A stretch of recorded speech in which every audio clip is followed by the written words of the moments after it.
Hello everyone, नमस्कार। आज आप सभी लोगों का फिर से स्वागत है एक और नई वीडियो में। और इस नए लेक्चर में हम लोग डिस्कस करने वाले हैं पीडियाट्रिक्स का इम्पॉर्टेंट टॉपिक, और एक ऐसा टॉपिक जो कि जनरली हर एक स्टूडेंट को क्लियर होना चाहिए। और इसके बारे में हम लोग इसकी कंप्लीट जानकारी देंगे कि क्या क्या होता है, क्या क्या कंडीशन है, किस वजह से होती है और क्या कारण है इसके। तो फर्स्ट ऑफ ऑल, सबसे पहली बात कि हम लोग जो टॉपिक आज का लेने जा रहे हैं वो है पीडियाट्रिक्स से। ठीक है, तो पीडियाट्रिक्स की क्लास में आप लोगों का स्वागत है। और अब हम लोग डिस्कस करने जा रहे हैं बड़ा ही खास टॉपिक, और इस खास टॉपिक का नाम है माल न्यूट्रिशन। माल न्यूट्रिशन एक ऐसा वर्ड जो कि आप लोगों ने अपनी आम जिंदगी में बहुत ज़्यादा सुना होगा, लेकिन इसका मतलब क्या है, इससे क्या तात्पर्य है माल न्यूट्रिशन से, वो हम लोग देखेंगे। ठीक है, तो सबसे पहली चीज़ इसका मीनिंग हम लोग समझ लेते हैं। इसका मीनिंग क्या है? तो बेसिकली माल न्यूट्रिशन का मतलब होता है कि किसी भी इंसान को अगर पुअर सप्लाई ऑफ न्यूट्रिएंट हो रही है, तो अगर न्यूट्रिशंस की कंप्लीट अमाउंट में नहीं सप्लाई हो पा रही है जितनी उसकी मात्रा चाहिए शरीर को, तो उस कंडीशन को हम लोग माल न्यूट्रिशन में मान के चलते हैं। सबसे पहली चीज़, मीनिंग क्या है माल न्यूट्रिशन का? इट मीन्स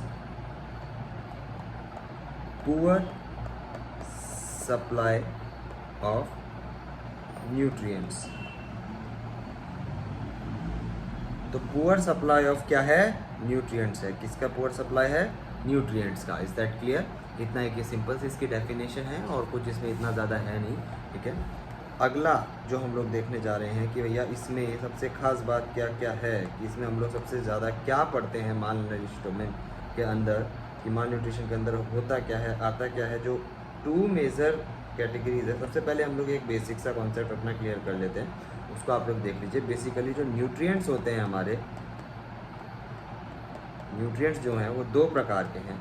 ठीक है, एक हो जाते हैं हमारे माइक्रो न्यूट्रिएंट्स और एक हो जाते हैं हमारे मैक्रो न्यूट्रिएंट्स। ठीक है, एक है माइक्रो न्यूट्रिएंट्स और एक है मैक्रो न्यूट्रिएंट्स। तो बेसिकली माइक्रो न्यूट्रिएंट्स के अंदर क्या क्या आता है और मैक्रो न्यूट्रिएंट्स के अंदर क्या क्या आता है। तो सबसे पहली बात आएगा माइक्रो न्यूट्रिएंट्स। तो माइक्रो न्यूट्रिएंट्स के अंदर आएगा हमारे vitamins and minerals.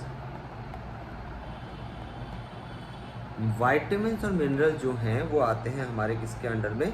Micro nutrients के अंडर में। और मैक्रो न्यूट्रिएंट्स की अगर बात करें तो इसमें आ जाता है हमारे पास प्रोटीन, कार्बोहाइड्रेट्स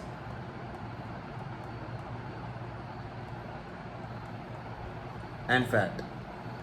ठीक है, तो सिंपल सी जो बात है, माइक्रो और मैक्रो का सबसे खास डिफरेंस क्या है कि इसमें क्या क्या आता है। तो माइक्रो में तो आ जाते हैं आपके vitamins and minerals, and macro में आपके आ जाते हैं प्रोटीन्स, कार्बोहाइड्रेट्स एंड फैट। सबसे पहले ये बात आप लोगों को ध्यान रखनी है और याद रखनी है कि क्या क्या इन दोनों कैटेगरी में आता है। अब हम लोग पढ़ेंगे आगे कि भैया हम लोग माल नरिशमेंट के अंदर जो जो कंडीशंस देखते हैं, क्या क्या वो कंडीशंस होती हैं।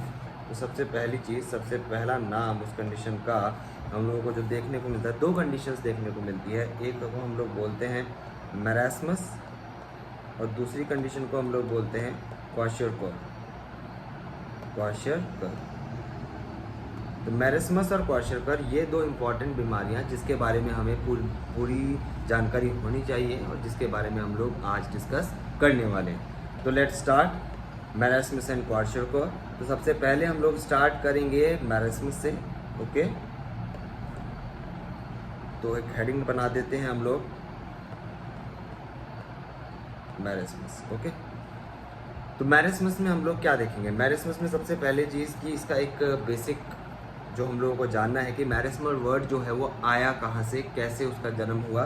तो जो वर्ड मैरास्मस था, it is taken from the Greek word called marasmos. Okay, taken from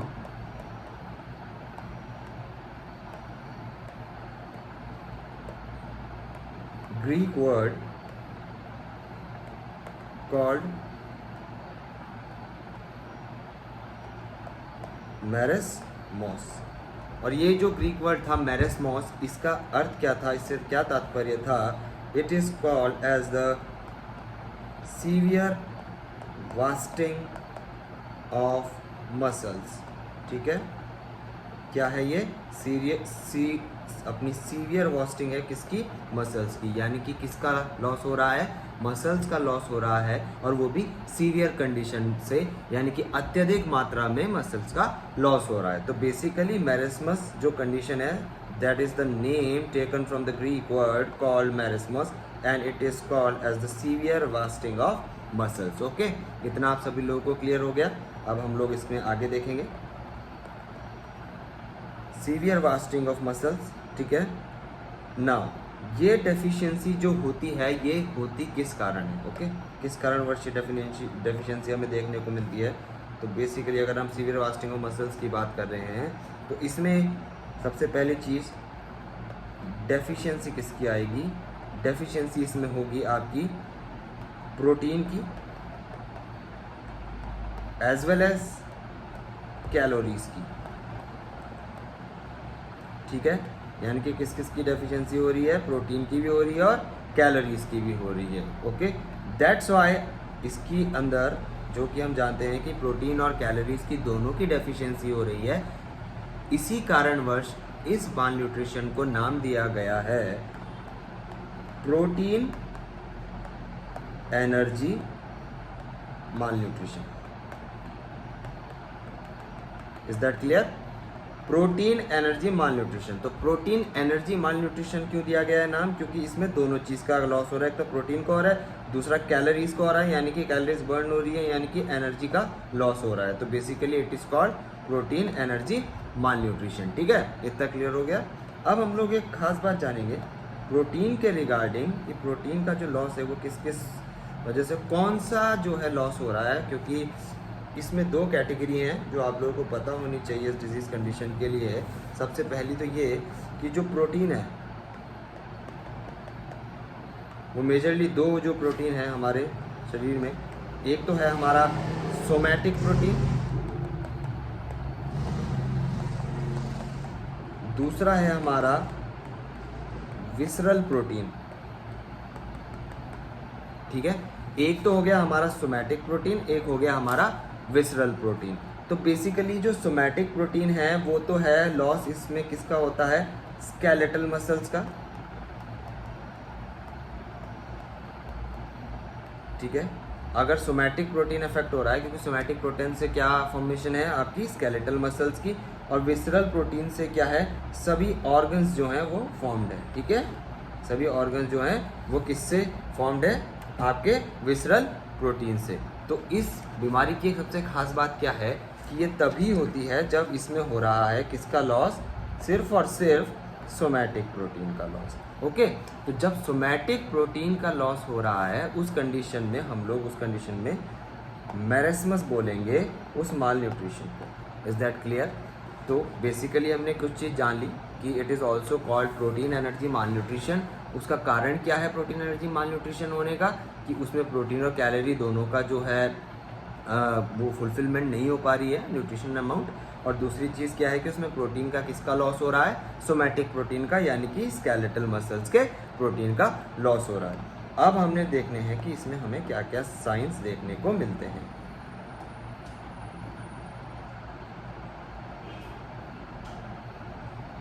हाँ, तो इसमें हमें देखने को मिलते हैं सबसे पहले फेस की अपीयरेंस की अगर हम बात करें।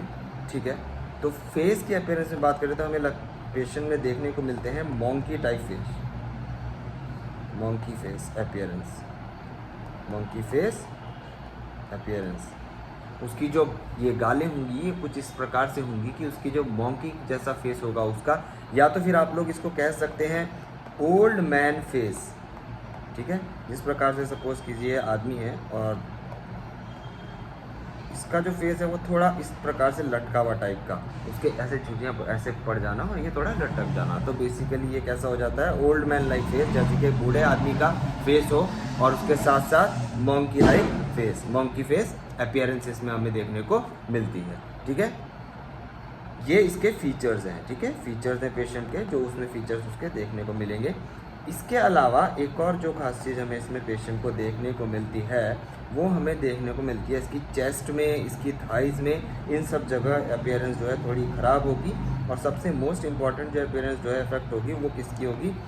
बटक्स की होगी। ओके, बटक्स की, जो कि सबसे ज़्यादा नोटिफाई होगी। और बटक्स में क्या चीज़ नोटिफाई होगी आपकी? कि बटक्स का अपीयरेंस होगा baggy pants like appearance. Okay, baggy pant like appearance.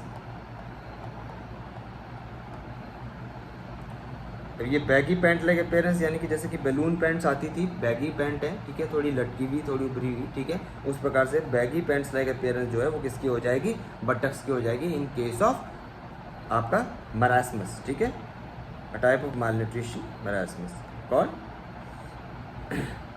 इतना क्लियर हो गया। इस कंडीशन में the organs are may be directly और may not be directly affected. Indirectly हम लोग इसमें कह सकते हैं कि थोड़े बहुत जो है ऑर्गन्स वो अफेक्ट हों। Like the status of brain, ठीक है, स्टेटस ऑफ ब्रेन जो है वो थोड़ा सा चेंज होगा।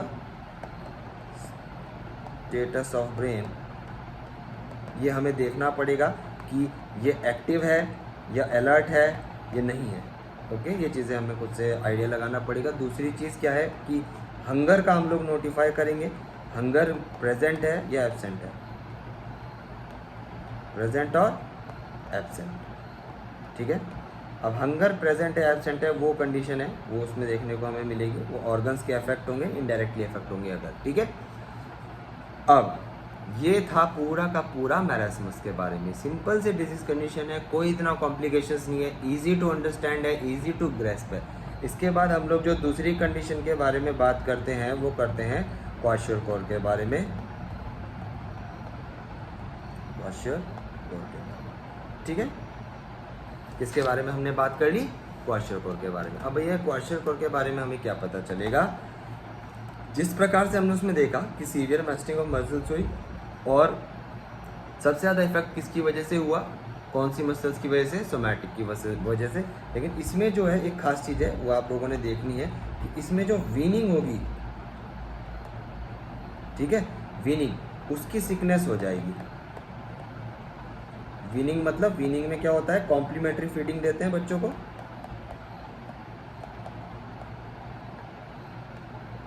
जब हम लोग कॉम्प्लीमेंट्री फीडिंग देना शुरू करते हैं तो ये कॉम्प्लीमेंट्री फीडिंग जो है ये अच्छे से नहीं लेगा, ठीक है, वो पर्टिकुलर बच्चा। तो इस केस में हम लोग कह सकते हैं कि वीनिंग सिकनेस हो जाती है। किसमें? क्वाशरकोर में क्या हो जाती है? वीनिंग सिकनेस, जिसमें कि कॉम्प्लीमेंट्री फूड जो है वो अच्छे से नहीं लेगा वो बच्चा। और मोस्टली जो इसकी एज होगी 4 to 6 मंथ्स के केस में देखने को मिलता है। अगर हम लोग इसमें मोस्ट प्रायोरिटी दें, इसके अलावा आफ्टर 6 मंथ्स भी देखने को मिल जाता है,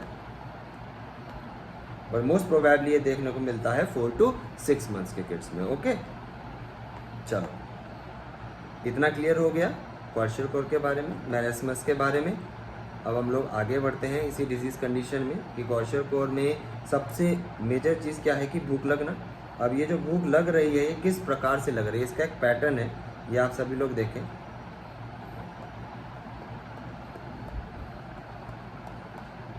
एक तरीके का पैटर्न ड्रॉ करा है, ठीक है। तो ये पैटर्न क्या बताता है कि ये वाला जो है ये तो है कि प्रॉपर फीडिंग हो रही है, मतलब कि वो प्रॉपरली इंटेक कर रहा है, ठीक है, वो बच्चा प्रॉपरली इंटेक कर रहा है। लेकिन फिर उसके बाद थोड़े समय बाद क्या हो रही है? इम्प्रॉपर फीडिंग हो रही है। तो पहले तो वो प्रॉपर इंटेक ले रहा है, फिर उसके बाद वो इम्प्रॉपर इंटेक ले रहा है। मतलब कि एक सिक्वेंशियल पैटर्न बन जाता है कि एक बार वो प्रॉपर इंटेक जो है लेगा, उसके बाद वो प्रॉपर इंटेक नहीं लेगा, फिर अगेन वो प्रॉपर इंटेक लेगा, फिर उसके बाद अगेन वो प्रॉपर इंटेक नहीं लेगा। तो ये क्राइटेरिया है इसमें क्या हो जाता है कि एक अल्टरनेटिव पैटर्न बन जाता है भूख का, ठीक है। चलिए, इतना क्लियर हो गया। अब देखते हैं और क्या क्या होगा इसमें, और क्या क्या खास बात है इसमें। एक जो सबसे मोस्ट इम्पॉर्टेंट बात है कि इसमें सिर्फ और सिर्फ उसमें क्या था कि प्रोटीन और कैलोरीज दोनों का लॉस हो रहा था, लेकिन इसमें जो लॉस होगा वो लॉस होगा ओनली प्रोटीन का, ठीक है। सिर्फ और सिर्फ किसका लॉस हो जाएगा? प्रोटीन का, only protein loss. That is the reason कि इसको हम लोग क्या कहते हैं? ओनली प्रोटीन माल न्यूट्रिशन, ठीक है। उस वाले केस में हमने क्या कहा था, प्रोटीन एनर्जी माल न्यूट्रिशन।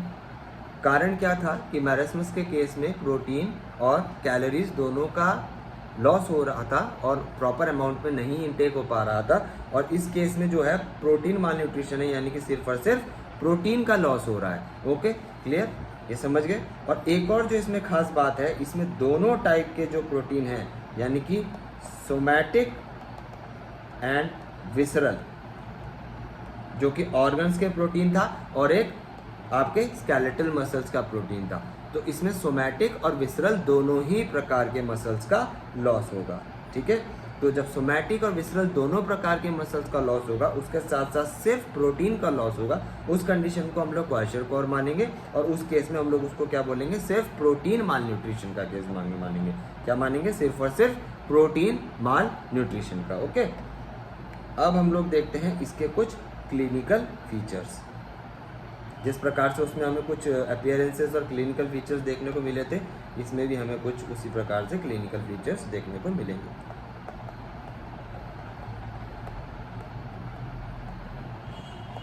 तो क्लिनिकल फीचर्स को समझने से पहले आप एक सबसे खास बात समझिए। कोई भी अगर सेल अगर वो है, ठीक है, इसमें दो प्रकार के प्रेशर होते हैं, एक होता है ऑनकोटिक प्रेशर और एक होता है ऑस्मोटिक प्रेशर, ठीक है। ऑस्मोटिक प्रेशर तो आपका वही जो एक कंसंट्रेशन से दूसरे में हाई टू लोअर वाला चलेगा, ठीक है।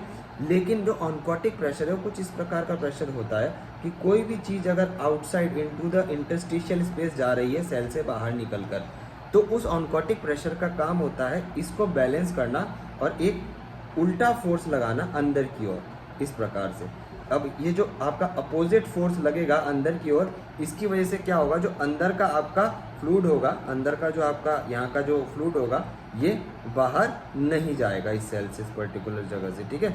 लेकिन इस केस में अगर हमारे पास प्रोटीन का लॉस हो रहा है तो एल्ब्यूमिन का लॉस होगा, और एल्ब्यूमिन का लॉस होगा तो यानी कि ऑनकोटिक प्रेशर मेंटेन रखने में इम्प्रॉपर जो होगा फंक्शनिंग हो जाएगी, क्योंकि एल्ब्यूमिन का मेन रोल होता है ऑनकोटिक प्रेशर को मेंटेन रखना सेल के अंदर।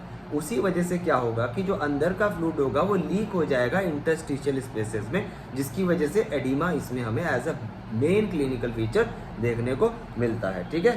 तो मोस्ट इंपॉर्टेंट बात इसमें क्या है, हम लोग एक बार देखते हैं, इधर लिख लेते हैं, एक फ्लो चार्ट बना लेते हैं। देखिए इस केस में क्या होगा कि सबसे पहली बात कि liver get affected,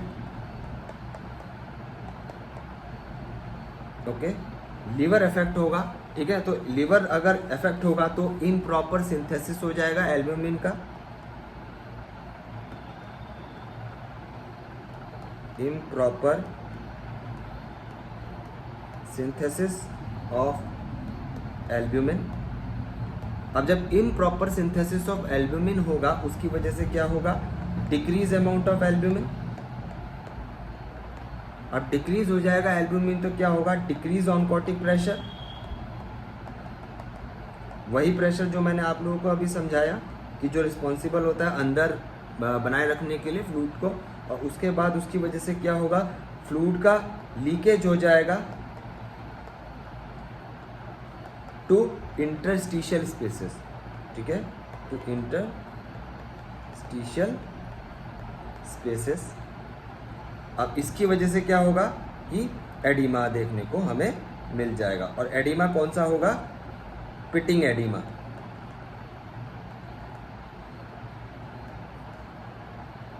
pitting oedema in sense वही एडिमा कि जब हम किसी भी जगह जो कि आपका स्वेलिंग वगैरह और अगर हम उसे पिंच करते हैं, उसके बाद हम वहाँ से फिंगर हटाएंगे अपनी, तो वो थोड़ा वक्त लगाएगा वापस अपनी प्लेस पर आने के लिए, तो उसे हम पिटिंग एडिमा कंसिडर करते हैं। तो ये जो एडिमा इसमें होगा किस टाइप का होगा, पिटिंग एडिमा होगा, ठीक है। तो एक बार फिर से देख लेते हैं, इस कंडीशन में लीवर इफेक्ट होगा जिसकी वजह से इम्प्रॉपर सिंथेसिस ऑफ प्रोटीन और एल्ब्यूमिन हो जाएगा। अब एल्ब्यूमिन जो है उसका अमाउंट डिक्रीज होगा, उसकी वजह से क्या था कि जो सेल के अंदर का ऑनकोटिक प्रेशर था, ये पीछे को जो इसे मेंटेन रखता था अंदर ही, वो कम हो जाएगा, और जब कम हो जाएगा ऑनकोटिक प्रेशर तो उस वजह से क्या होगा, ये जो फ्लूइड जो अंदर मेंटेन था ये बाहर को लीक होना शुरू हो जाएगा इनटू इंटरस्टिशियल स्पेसेस, जिसकी वजह से एडिमा होगा और फिर आगे चल के पिटिंग एडिमा बनेगा। ओके, इतना आप सभी लोगों को क्लियर हो गया होगा, आई होप सो।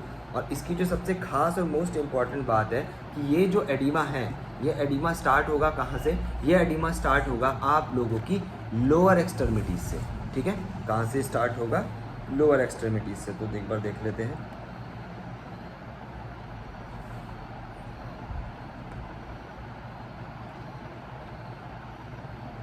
सपोज कीजिए लोअर एक्सट्रीमिटीज़ की हम लोग बात करें तो ये हमारा हो गया फीट हो गया, ठीक है? यहाँ पर कुछ वॉल्स होती हैं इस प्रकार से। तो जब भी यहाँ से ऐसे ऊपर की ओर हमारा वीनस रिटर्न जाता है, ठीक है? क्या जाता है? हमारा वीनस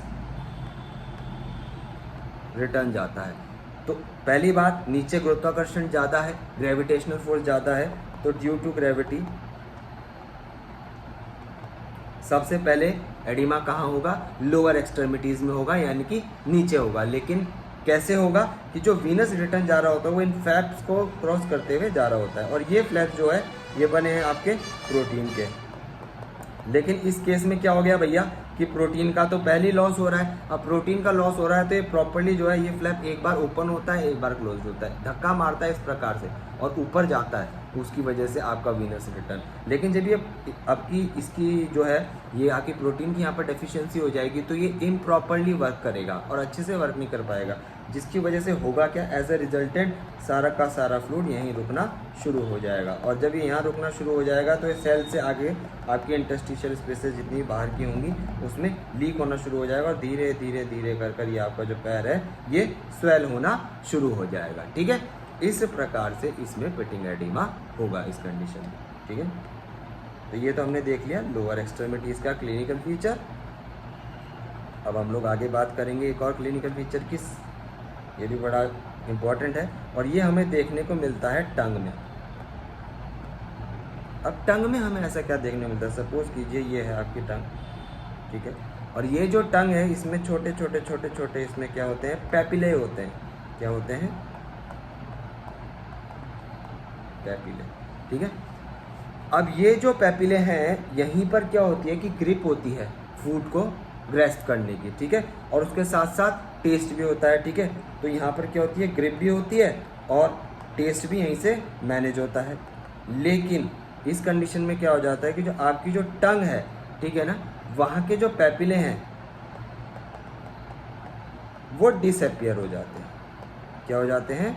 डिसअपियर हो जाते हैं, यानी कि यहाँ से गायब हो जाते हैं, जिसकी वजह से जो स्मूथ जो टंग है वो हो जाती है स्मूथ, ठीक है? तो ये तो है आपकी नॉर्मल टंग, और ये है पेशेंट की टंग जो कि सफ़र कर रहा है क्वाशियरकर से, ठीक है?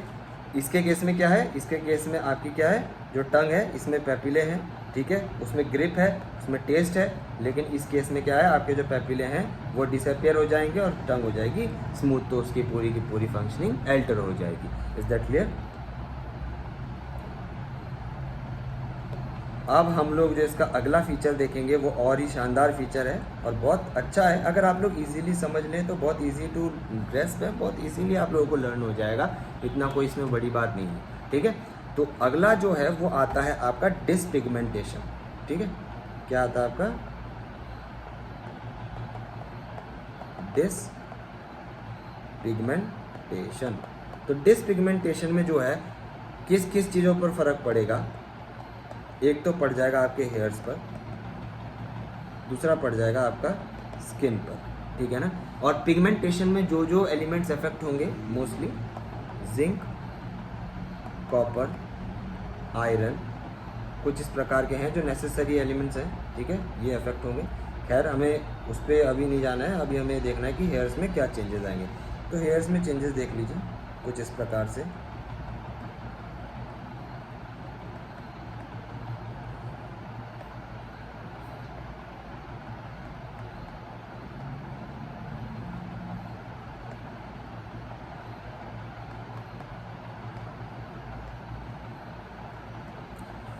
हाँ, तो इसमें कुछ इस प्रकार से होंगे कि ये तो हो जाएगी ब्लैक अपीयरेंस यहाँ पर, और यहाँ पर हो जाएगी ब्राउन,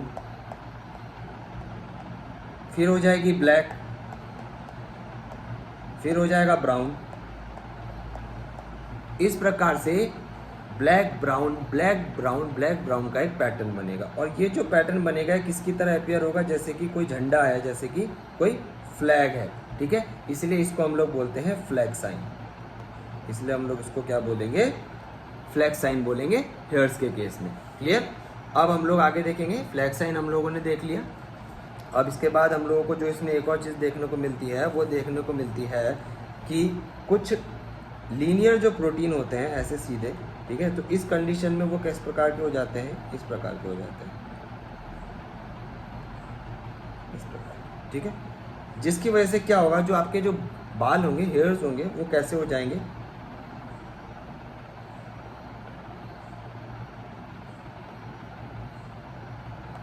ऐसे, ठीक है, ऐसे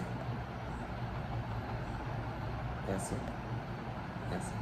अब ये जो है ये किस प्रकार की शेप है, एक ट्री की शेप है, और बहुत सारी ऐसी ट्री की शेप बन जाएंगी तो कैसा अपीयरेंस हो जाएगा, फॉरेस्ट जैसा अपीयरेंस हो जाएगा। तो उसको हम लोग बोल देते हैं फॉरेस्ट साइन, ठीक है। क्या बोल देते हैं, फॉरेस्ट साइन। अब देख लीजिए आप लोग, ये तो हो गया आपका फॉरेस्ट साइन और ये हो गया आपका फ्लैग साइन। यानी कि हेयर्स में जो दो कंडीशंस देखने को मिलती हैं, एक मिलती है फ्लैग साइन की और दूसरी मिलती है फॉरेस्ट साइन की। Is that clear? इतना आप सभी लोगों को क्लियर है? तो ये जो था, ये हमें सबसे ज़्यादा जो मेजर पार्ट है वो हमें देखने को मिला किसमें, हेयर्स में देखने को मिला, ठीक है। अब हम लोग आगे बढ़ते हैं।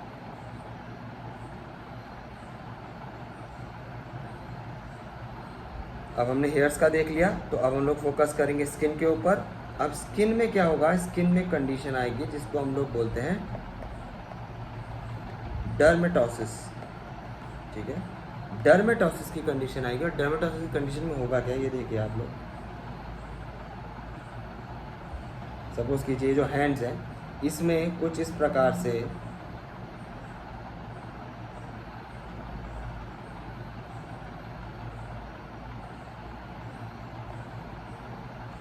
क्रैक्स आ जाएंगे हैंड्स में और लेग्स में, ठीक है।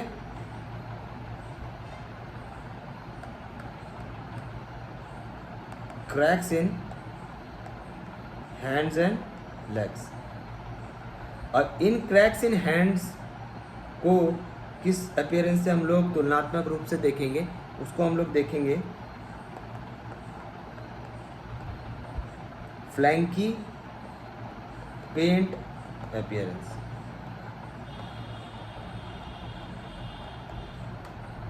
अब ये फ्लैंकी पेंट अपीयरेंस क्या है भाई, जब भी हम लोग देखते हैं हमारे घर में जिस प्रकार से पेंट वेंट हो रखा है, और कहीं कहीं से अगर पीओपी उखड़ जाए या फिर हमारी सीमेंट की जो परत है वो उखड़ जाए, तो कहीं कहीं से उखड़ा हुआ सा दिखता है, वो अलग सा धब्बा दिखता है, कुछ इस प्रकार का जगह जगह पर पैचेस से बन जाते हैं। तो वो जो है वो अपीयरेंस है हमारा फ्लैंकी पेंट अपीयरेंस, ठीक है। क्या बोलते हैं, फ्लैंकी पेंट अपीयरेंस, ठीक है। Is that clear? और इसमें जो अगला जो लास्ट जो हमें देखने को मिलता है क्लिनिकल फीचर, इसमें जो फेस की शेप हो जाती है वो हो जाती है कैसी, वो बन जाती है हमारी मून लाइक फेस, ठीक है। कैसा फेस हो जाता है, मून लाइक फेस हो जाता है इसमें पेशेंट का, ठीक है। तो ये जो है आप लोगों को सारी की सारी कंडीशन मैंने एक्सप्लेन कर दी, एंड होप सो कि आप सभी लोगों को समझ में आया होगा कि मैरेस्मस और क्वार्शियोकोर क्या कंडीशन है, और माल न्यूट्रिशन को अब से आप लोग इजीली अच्छे से डिटरमाइन कर पाएंगे, अच्छे से एक्सप्लेन कर पाएंगे, अपने एग्जामिनेशंस में अच्छे से उस चीज़ को प्रेजेंट कर पाएंगे, और आप लोग अच्छा रिजल्ट देंगे इस चीज़ का, आई होप सो। तो आज के लिए इतना ही काफ़ी, और आप सभी लोगों का बहुत बहुत तहे दिल से धन्यवाद, और इसी तरीके से पढ़ते रहिए, सीखते रहिए, मेरे साथ बने रहिए। मैं आता रहूँगा आपके साथ और अपग्रेडेड नॉलेज के साथ, और हम लोग डिस्कस करते रहेंगे हर रोज़ नई नई चीज़ें। And keep smiling and keep smiling. Okay, see you in my another video. Goodbye, take care, thank you.